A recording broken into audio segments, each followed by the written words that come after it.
আমরা এই ভিডিওটির সাহায্যে 15 চ্যানেল IoT একটি ডিভাইস তৈরি করা শিখবো বা IoT প্রজেক্ট তৈরি করা শিখবো, যেটা আমরা চাইলে আমাদের স্মার্টফোনের সাহায্যে অন অফ করতে পারবো এবং এর প্রোগ্রামকে আপগ্রেড করে আপনি চাইলে পৃথিবীর যে কোনো প্রান্ত থেকে এই ডিভাইসটাকে নিয়ন্ত্রণ বা কন্ট্রোল করতে পারবেন। সো বুঝতেই পারছেন খুবই এক্সাইটিং একটি ভিডিও আমরা এই ভিডিওটির মাধ্যমে তৈরি করতে যাচ্ছি।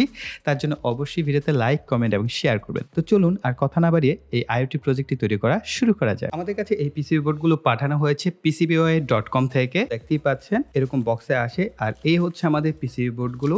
পলিতে এই পিসিবি বোর্ডগুলো আসে। চলুন এগুলোকে আনপ্যাক করে ফেলি।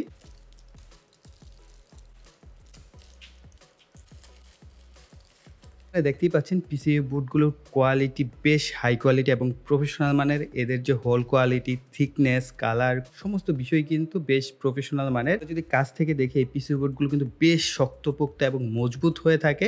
এই ধরনের হাই কোয়ালিটি এবং প্রফেশনাল মানের পিসিবি বোর্ড অর্ডার করার জন্য ভিজিট করুন www.pcbway.com। তাদের অফিসিয়াল ওয়েবসাইটে আসার পর সমস্ত তথ্য পেয়ে যাবেন। $5 আপনারা 10 পিস 1 ও 2 লেয়ার পিসিবি বোর্ড অর্ডার করতে পারবেন। $29 1 থেকে 20 পিস পিসিবি অ্যাসেম্বলি করে নিতে পারবেন। এছাড়াও আরো যদি তথ্য আপনার প্রয়োজন হয়, ইনফরমেশন গুলো নিচের দিকে রয়েছে, আপনারা এইখান থেকে আরো বেশ কিছু ইনফরমেশন কালেক্ট করতে পারবেন। পিসিবিওয়াই এসএমডি সার্ভিস পাওয়ার জন্য এখানে ক্লিক করুন। সহজ 4টি স্টেপের মাধ্যমে এসএমডি সার্ভিসটা নিতে পারবেন। স্টেপ 1 এ আপনার চাহিদা অনুযায়ী টার্নকি, কিটেড অন কনসাইন্ট, কম্বো যে কোনো একটি অপশন সিলেক্ট করে কোয়ান্টিটি দিন এবং কম্পোনেন্ট ক্যাটাগরি সিলেক্ট করুন। স্টেপ 2 এ এডিশনাল অপশন এবং আপনার রিকোয়ারমেন্টের যে ডিটেইলস সেটা লিখুন। স্টেপ 3 তে পিসিবি সম্পর্কিত অপশনসমূহ সেট করুন এবং ক্যালকুলেট করুন। স্টেপ 4 এ ডিউরেশন সেট করুন। এরপর সেভ টু কাট করে গার্বার, বুম সহ প্রয়োজনীয় ফাইলসমূহ আপলোড করে নিন। এরপর রিভিউর জন্য অপেক্ষা করুন।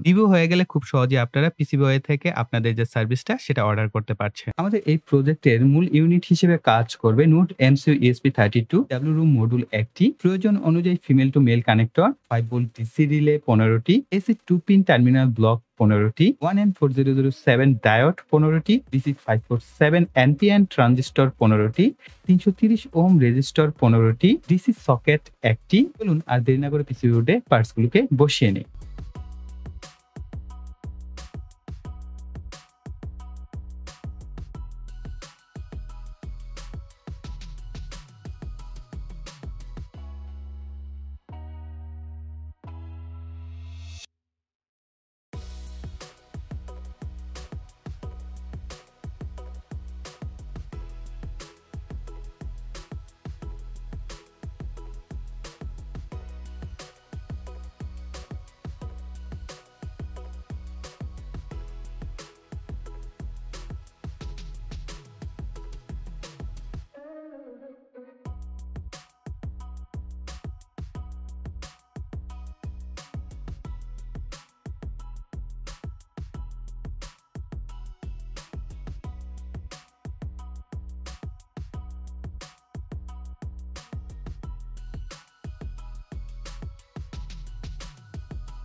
তো ফাইনালি আমাদের ডিভাইসটা দেখতে হয়েছে এইরকম। আমরা কিন্তু এখানে ESP32 মডিউল ব্যবহার করছি। ডাব্লিউ রুম যে মডিউলটা আছে সেই মডিউলটা কিন্তু এখানে ব্যবহার করতে হবে। নরমাল 32 কিন্তু এখানে ব্যবহার করলে হবে না। এটার বাইলিং আমি চেষ্টা করব ভিডিও ডিসক্রিপশন বক্সে দিয়ে দেওয়ার। এইখানটায় একটা প্রবলেম রয়েছে, যার কারণে কিন্তু আমরা এখানে একটা রিলে ব্যবহার করতে পারি নাই। এইখানে সরাসরি কিন্তু মাইক্রো ইউএসবি দিয়ে আমাদের এই নোড এমসিউ ESP32 মডিউলটাকে পাওয়ার দিতে হয়। এইখান থেকে আমি পাওয়ার দিয়ে দেখেছি আমাদের নোড এমসিউ প্রপারলি অ্যাক্টিভ হয় না। সো এটার কারণটা আমি ফাইন্ড আউট করতে পারি না। যদি করতে পারি সেটা অবশ্যই আপনাদেরকে জানিয়ে দেওয়া হবে।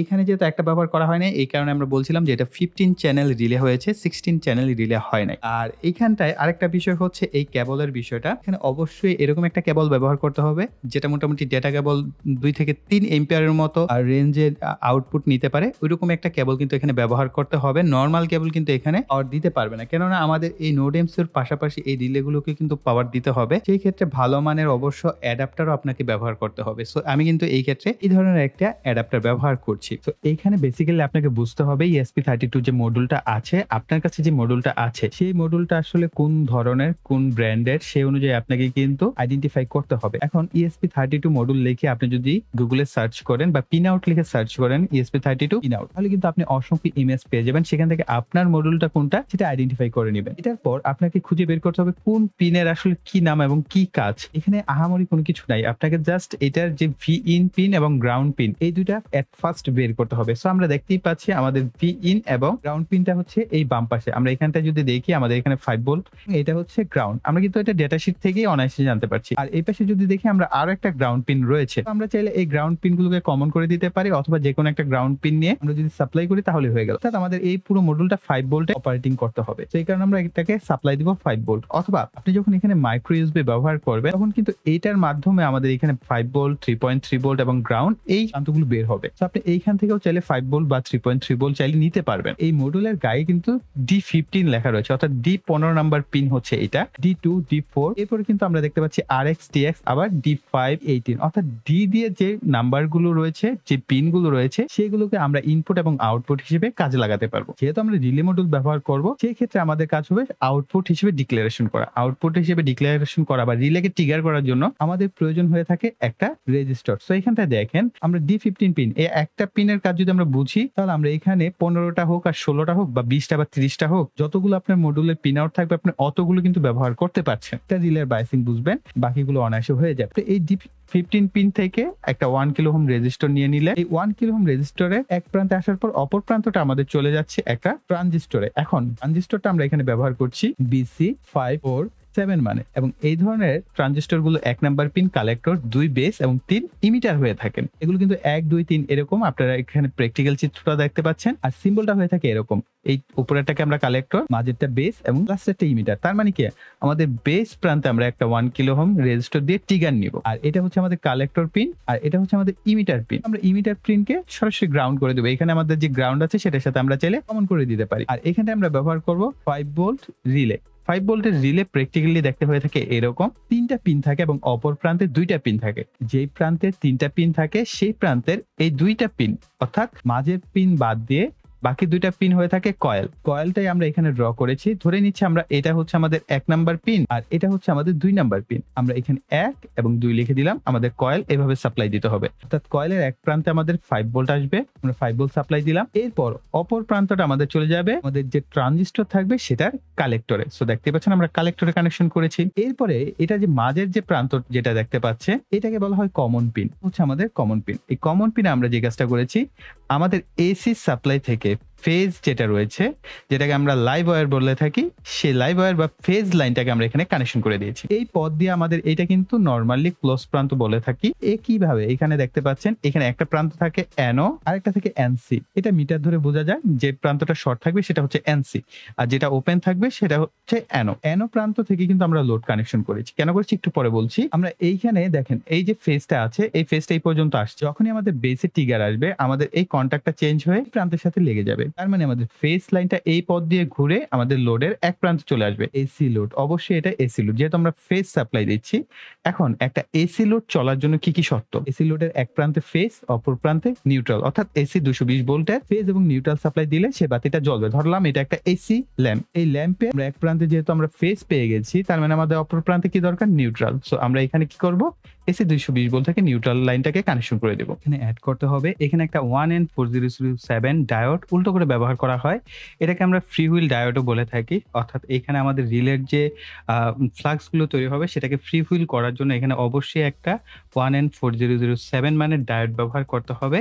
তাহলে আমাদের এই সার্কিটটা পরিপূর্ণভাবে সম্পূর্ণ হবে। এক্সপ্লেন করার পূর্বে আমরা একটা বিষয় এখানে একটু খেয়াল করে দেখব। এখানে আউটপুট লেখা, এখানটায় দেখেন বিভিন্ন ধরনের পার্সেন্টেজ ভ্যালুগুলো শো করেছে। তার মানে আমাদের যে কোডটা সেটা আমাদের যে NodeMCU ESP32 মডেল আছে সেখানে ট্রান্সফার হয়েছে। এবং সবার লাস্টে একটা লেখা দেখতে পাচ্ছেন লিভিং হার্ড রিসেটিং বায়া RTS পিন। এই টেক্সটটা যদি না আসে, তার মানে এখানে যদি ডান আপলোডিং লেখা আসে, তারপরে কিন্তু আপনার কোডটা নোডএমসি মডিউলে আপলোড হয় নাই। আপনার নোডএমসি মডিউলে কোনো একটা সমস্যা আছে। যদি এই ধরনের সমস্যা ফেসিং করে থাকেন তাহলে অবশ্যই একটু কমেন্ট সেকশনে লিখবেন, তাহলে এটা সলভ নিয়ে আমরা একটা সেপারেট ভিডিও করব। ওকে, তার মানে মাস্ট বি আপনার এই লেখাটা আসতে হবে এবং এরকম পার্সেন্টেজ ভ্যালুগুলো দেখাতে হবে, তাহলে কেবলমাত্র আপনার কোডটা আপনার যে মডিউলটা আছে সেটার মধ্যে আপলোড হয়েছে। আপনার যে কোডটা থাকবে মাথায় রাখবেন, এই কোডের মধ্যে জাস্ট আপনাকে আপনার যে SSID সেটা লিখবে, অর্থাৎ আপনার ডিভাইসের SSID কি হবে। আমি আমার নাম লিখে দিয়েছি, আপনি আপনার নাম লিখে দিতে পারেন। পাসওয়ার্ড আমি 1234567 দিয়েছি।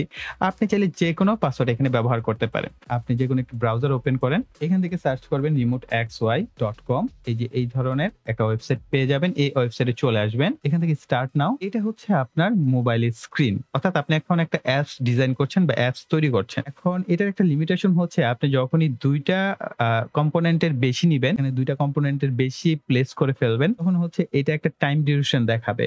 আমরা একটা পরবর্তী ভিডিও করব কিনা যেখানে আসলে এই ধরনের কোনো টাইম ডিউরেশন থাকবে না এবং আনলিমিটেড আমরা কম্পোনেন্ট প্লেস করতে পারবো। অবশ্যই রিমোট XY দিয়ে না, অন্য যে প্রক্রিয়াগুলো হবে সেগুলো বেশ জটিল, যার কারণে আমি এই প্রক্রিয়াটা আপনাদেরকে আগে দেখাচ্ছি। অ্যাকচুয়ালি আপনারা হচ্ছে বেসিক জিনিসগুলো আগে ক্লিয়ার করেন। আপনি একটা ডিভাইস নিজে আগে তৈরি করে দেখেন, সেটা যদি পারফর্ম করে বা কাজ করে, তখন আপনি হার্ড যে কোনো অংশে যদি যান বা হার্ড প্রোগ্রামিং বা কোডিং সেকশনে ঢুকেন, তখন কিন্তু আপনি সেটাও সাকসেস পাওয়াটা অনেকটা কাছাকাছি হয়ে যায়। আমি এখান থেকে just switch drag and drop করব। আমি এক্সাম্পল শুরু আমরা এখানে দুইটা নিচ্ছি। এখন আপনার যদি 15টা বা 16টা নিতে হয়, আপনি 15টা বা 16টা এখানে ড্র্যাগ এন্ড ড্রপ করে অ্যাডজাস্টমেন্ট করে নেবেন। জাস্ট মাউস ধরে এভাবে অ্যাডজাস্টমেন্ট করা যায়। এই পাশে আপনি পাচ্ছেন কনফিগারেশন। দেখেন আমরা ওয়াইফাই অ্যাক্সেস পয়েন্ট সিলেক্ট করেছি, আমরা এখানে ক্লিক করে দিচ্ছি। প্রথম যে ওয়াইফাই অ্যাক্সেস পয়েন্ট এটা সিলেক্ট করবেন। সিলেক্ট করার পর ওয়াইফাই অ্যাক্সেস পয়েন্ট নিচে পেয়ে যাবেন। আমরা ওয়াইফাই অ্যাক্সেস পয়েন্ট নিলাম। মডিউল বা বোর্ড, এই বোর্ড সিলেক্ট করার পর এখানে অসংখ্য মডিউল বা বোর্ড পাচ্ছেন। এখান থেকে আপনি কোন বোর্ডটা সিলেক্ট করতে চাচ্ছেন সেটা করবেন। আমরা যেহেতু 32 বেসড বোর্ড ব্যবহার করব, এই কারণে আমরা 32। আপনি যদি ESP8266 বোর্ড ব্যবহার করেন তাহলে এটা নেবেন। আমরা 32 সিলেক্ট করলাম। মডিউল, কোন ধরনের মডিউল আপনি ব্যবহার করছেন, এখান থেকে যদি আপনি অন্য কোনো মডিউল ব্যবহার করে থাকেন তাহলে